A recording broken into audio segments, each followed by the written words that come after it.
La ausencia de libro, Nietzsche y la escritura fragmentaria, por Maurice Blachot. 13. Nietzsche y la escritura fragmentaria. 2. El habla fragmentaria, la de Nietzsche, ignora la contradicción. He aquí algo que es extraño. Hemos notado, siguiendo a Jaspers, que no se comprende bien a Nietzsche, que no se le hace justicia a su pensamiento si cada vez que éste afirma con certeza, no se busca la afirmación opuesta en la que esta certeza está en relación. Y, en efecto, este pensamiento no deja de oponerse, sin contentarse jamás consigo mismo, sin contentarse tampoco jamás con esta oposición.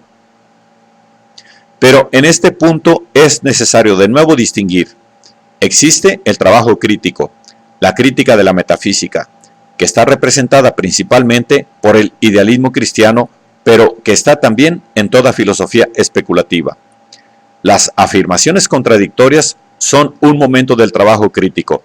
Nietzsche ataca al adversario desde muchos puntos de vista a la vez, pues la pluralidad de puntos de vista es precisamente el principio que desconoce el pensamiento incriminado.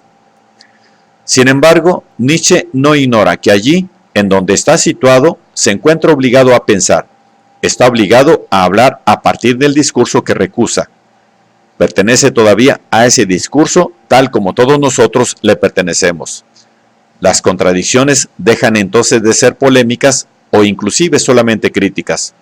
Lo conciernen en su pensamiento mismo, son expresión de su enérgico pensamiento, el cual no puede contentarse con sus propias verdades sin tentarlas, sin ponerlas a prueba, sin rebasarlas y volver después sobre ellas. En esta forma, la voluntad de poder puede ser tanto un principio de explicación ontológica que expresa a la esencia, el fondo de las cosas, como también la exigencia de todo rebasamiento que se rebasa a sí misma como exigencia. El eterno retorno es tanto una verdad cosmológica como la expresión de una decisión ética, como el pensamiento del ser comprendido como devenir, etc.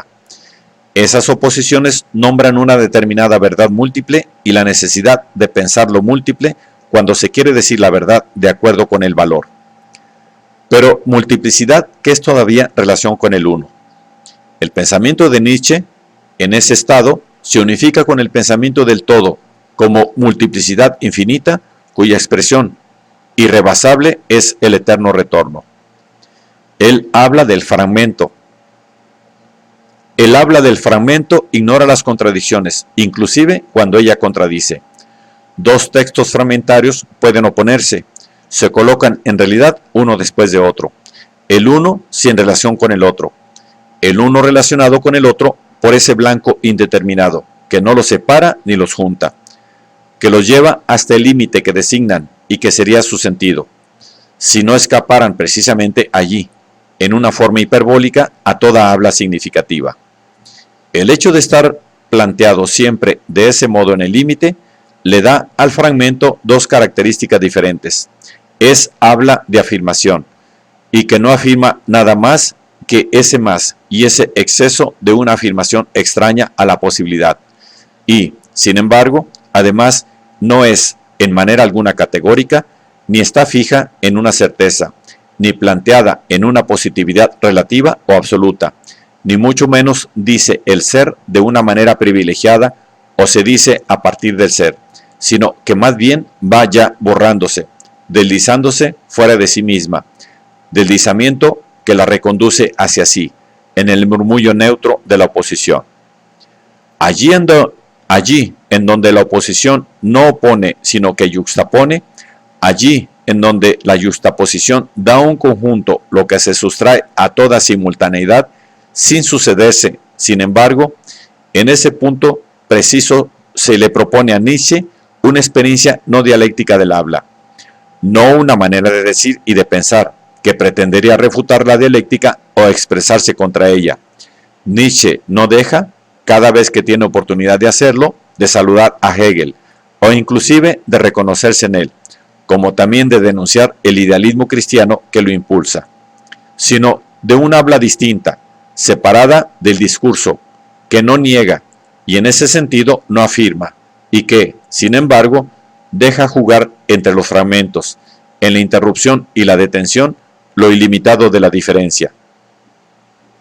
Es menester tomar en serio la despedida dada por Nietzsche al pensamiento del Dios uno, es decir, del Dios unidad. No se trata para él únicamente de discutir las categorías que rigen el pensamiento occidental. No basta tampoco simplemente con detener los contrarios antes de la síntesis que los reconciliaría, ni inclusive con dividir el mundo en una pluralidad de centros de dominio vital, cuyo principio todavía sintético, sería la voluntad de poder. Algo mucho más atrevido y que, para decirlo con propiedad, lo atrae al dédalo del extravío antes de exaltarlo. Hasta el enigma del retorno tienta aquí a Nietzsche.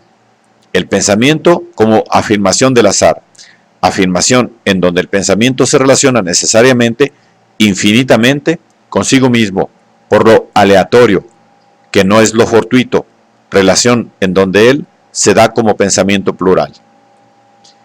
El pluralismo es uno de los rasgos decisivos de la filosofía que ha elaborado Nietzsche, pero también en este caso existe la filosofía y lo que no se contenta con la filosofía.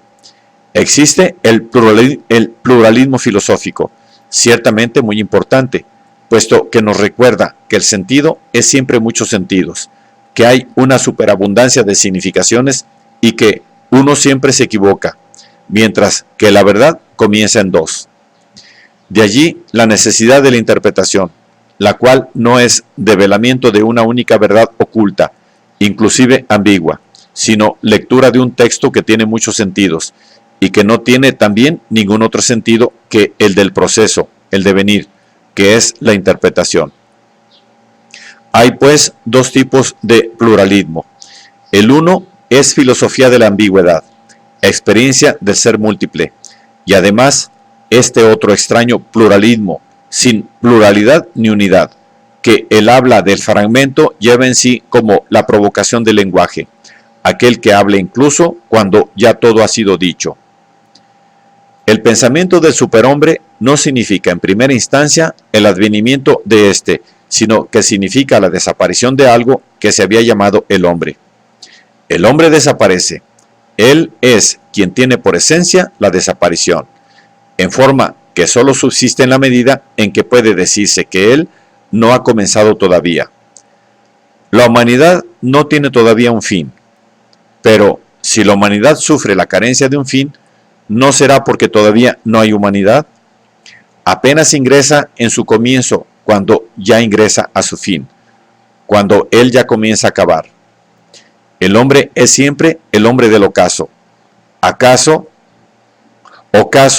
que no es degeneración, sino por el contrario, el sello que se puede amar en él, que une en la separación y la distancia, la verdad humana con la posibilidad de perecer.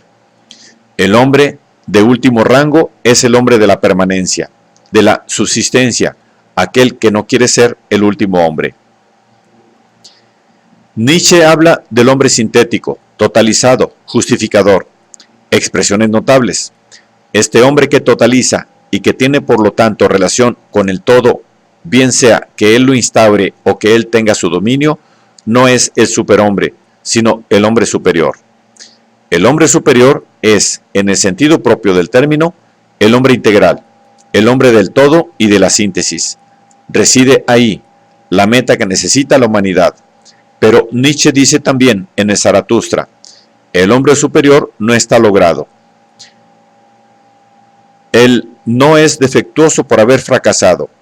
Ha fracasado porque ha tenido éxito, ha alcanzado su meta. Una vez llegado a tu meta, es sobre tu cima, hombre superior, que tú tropezarás.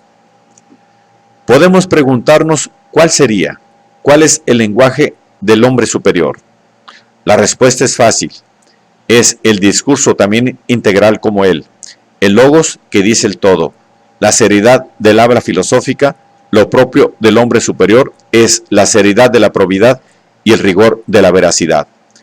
Habla continua, sin intermitencia, sin vacío. Sin intermitencia y sin vacío. Habla de la realización lógica que ignora el azar, el juego, la risa.